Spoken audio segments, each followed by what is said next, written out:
New name is joining the field to be California's next governor. Xavier Becerra, the former congressman, California Attorney General, and Biden Health and Human Services Secretary, announced his candidacy in an online video where he cautioned that California is at a crossroads and the California dream is slipping away. With more on Becerra's candidacy and a busy week in California politics, we are joined by Blake Jones, co-author of Politico's California Playbook. Nice to see you, Jake. Becerra has been mulling this campaign for a while. So what do you make of his chances, his lane in this race, and his future should Kamala Harris decide to run? This is a difficult race because it is so crowded. There are already, a ton of Democrats in the race.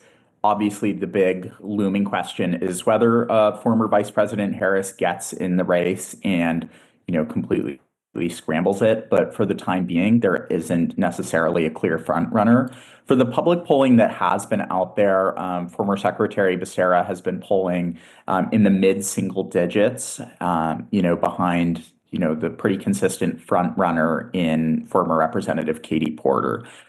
I think that his lane, if he is able to, win this race, I think it's going to go through Los Angeles. That is where he came up. That's where he ran for local office in the past. And ideologically, I think he's running as somewhere in between a moderate and progressive. I don't think he's trying to stake out one lane or the other on the left.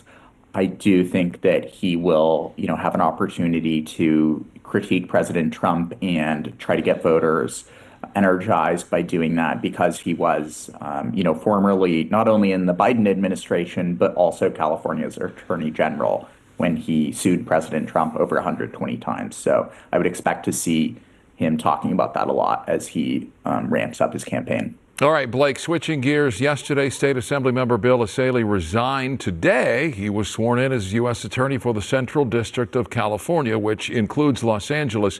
What does that Trump appointment mean for the Central District and for the State Assembly? For the district, it means that President Trump now has an ally in that role who is eager to prosecute, a variety of issues that President Trump is interested in, including, illegal immigration. He really wants to, crack down on that. It's something that Bill Essayli has talked about a lot in the legislature.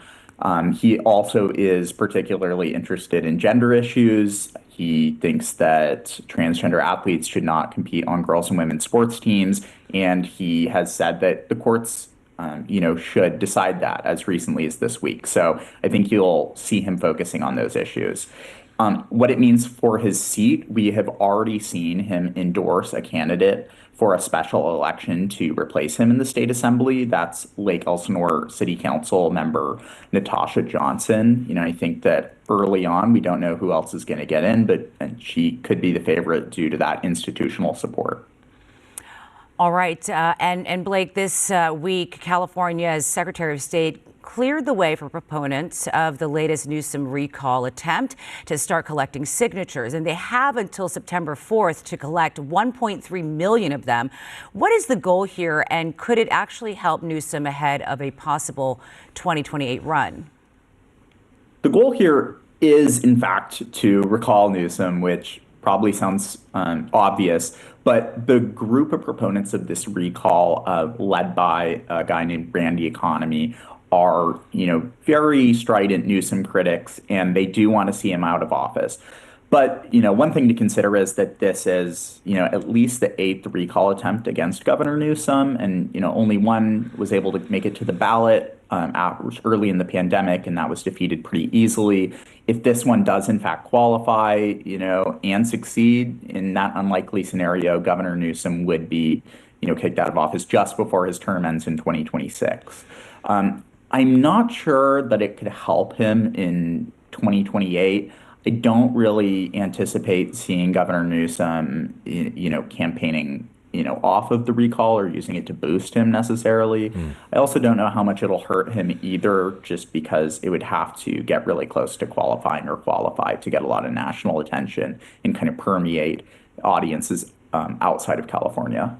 Another pivot here. Your Politico colleague Rachel Bade broke a big story today. The President Trump has reportedly told his inner circle that Elon Musk will be stepping back from his DOGE responsibilities. What is Politico learning? Yeah, so one thing that we are really watching out for is whether this ends up being a sign of Trump trying to distance himself from Elon Musk in the long run. Rachel reported that, Elon Musk is still going to be around the White House on occasion. He's still going to serve as an advisor to the president. But the shift is for him to go and focus more on the businesses that he runs. And we should note that this comes a day after Elon Musk was unsuccessful in persuading Wisconsin voters to vote for a conservative state Supreme Court pick there.